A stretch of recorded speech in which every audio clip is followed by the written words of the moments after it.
राधे राधे दोस्तों। किसी गांव में दो स्त्रियां रहती थीं। दोनों एक ही परिवार की थीं और रिश्ते में देवरानी जेठानी लगती थीं। देवरानी का नाम सलोनी था, जो बड़ी ही नेक, सदाचारिणी तथा दयालु थी। जेठानी का नाम तारा था। वह स्वभाव से ही बड़ी ही दुष्ट थी। एक बार दोनों ने हलछठ का व्रत किया। विधिवत पूजन इत्यादि के बाद शाम को दोनों भोजन के लिए थालियां परोसकर ठंडी होने के लिए रखकर बाहर जा बैठीं। उस दिन सलोनी ने खीर बनाई थी तथा तारा ने महेरी बनाई थी। अचानक दो कुत्ते उनके घर में घुसे और भोजन खाने लगे। अंदर से चप चप की आवाज़ आई तो दोनों अपने अपने कमरे के भीतर जाकर देखने लगी।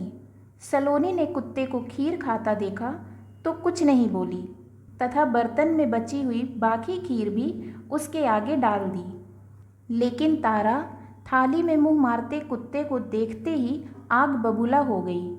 उसने कमरे का द्वार बंद कर दिया और फिर डंडा लेकर कुत्ते को इतना मारा कि उसकी कमर ही तोड़ डाली। कुत्ता अधमरा होकर जैसे तैसे जान बचाकर वहाँ से भागा।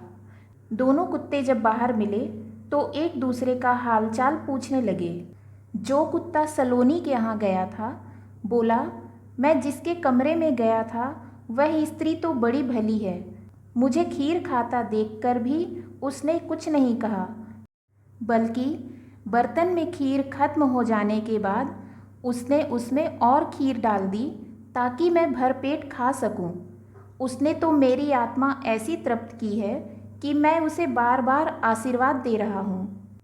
मेरी तो ईश्वर से यही कामना है कि मैं मरने के बाद में उसी का पुत्र बनूं और जीवन भर उसकी सेवा करके इस ऋण को चुकाता रहूं। जिस प्रकार उसने मेरी आत्मा को तृप्त किया है, उसी प्रकार मैं भी उसकी आत्मा को तृप्त और प्रसन्न करता रहूं। और तुम बताओ, तुम्हारे साथ क्या बीती?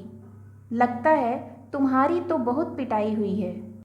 दूसरा कुत्ता बड़े ही दुखी स्वर में बोला, तुम्हारा अनुमान ठीक है भाई। आज से पहले मेरी ऐसी दुर्गति कभी नहीं हुई थी। पहले तो थाली में मुंह मारते ही सारा जबड़ा हिल गया। फिर भी भूख से परेशान होकर मैंने दो चार कौर सटके ही थे कि वह दुष्ट आ गई और कमरा बंद करके डंडे से उसने मुझे इतना मारा कि मेरी कमर ही तोड़ डाली।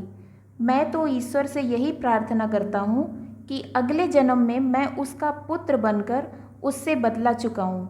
जैसे उसने मार मार कर मेरी कमर तोड़ी है, वैसे ही भीतरी मार से मैं भी उसका हृदय और कमर तोड़ डालूँ।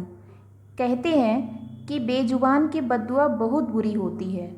इसे देवयोग ही कहा जाएगा कि दूसरा कुत्ता शीघ्र ही मर गया और मरकर उसने तारा के घर में ही पुत्र के रूप में जन्म लिया।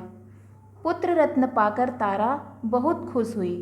पुत्र को लेकर उसने अपने मन में बड़े बड़े मंसूबे बांध लिए। मगर दूसरे दिन ही जब घर घर में हर सृष्टि का पूजन हो रहा था, वह लड़का मर गया। तारा की तो जैसे दुनिया ही उजड़ गई। वह दहाड़े मार मार कर रोने लगी। मगर किया क्या जा सकता है। जैसे तैसे उसने अपने सीने पर सब्र का पत्थर रख लिया। फिर तो हर वर्ष उसे लड़का होता और हर सृष्टि के दिन मर जाता। जब 3-4 बार ऐसा हुआ तो तारा को इस पर कुछ संदेह हुआ। आखिर मेरा लड़का हर सृष्टि को ही क्यों मरता है। फिर एक रात सपने में उसे वही कुत्ता दिखाई दिया। उसने कहा, मैं ही बार बार तेरा पुत्र होकर मृत्यु को प्राप्त हो रहा हूँ। तूने मेरे साथ जो व्यवहार किया था, मैं इसका बदला चुका रहा हूँ। तारा बहुत दुखी हुई और उसने अपने किए का प्रायश्चित करने का उपाय पूछा। तब उसे कुत्ते ने बताया, अब से हरछठ के व्रत में हल से जुता हुआ अन्न तथा गाय का दूध दही ना खाना, होली की भुनी हुई बाल तथा होली की धूल आदि छठ पूजा में चढ़ाना। तब कहीं मैं तेरे घर में आकर जीवित रहूँगा। पूजा के समय यदि तारागण छिटके तब तू समझना कि अब मैं यहाँ जीवित रहूँगा। तारा ने वैसा ही किया और इस हरछठ व्रत के प्रभाव से उसकी संतान जीने लगी।